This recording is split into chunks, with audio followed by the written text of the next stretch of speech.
Pumanaw na ang ama ni Angel Locsin na si Angelo Colmenares.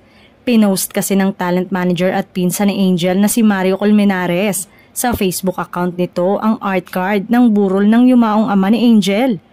Base sa nasabing art card, pumanaw ito noong Miyerkules, March 5 sa edad na 98 years old.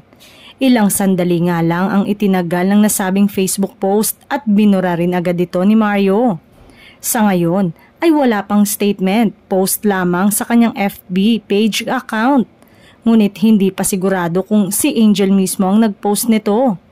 Noong 95th birthday nito noong 2022, ay nag-post pa si Angel sa kanyang Instagram account ng birthday message para sa kanyang ama.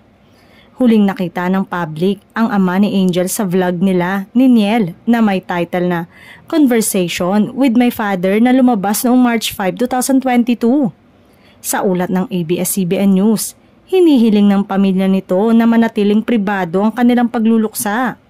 Gayunpaman, sila ay nagpapasalamat sa mga nagpaabot sa kanila ng mensahe ng pakikiramay.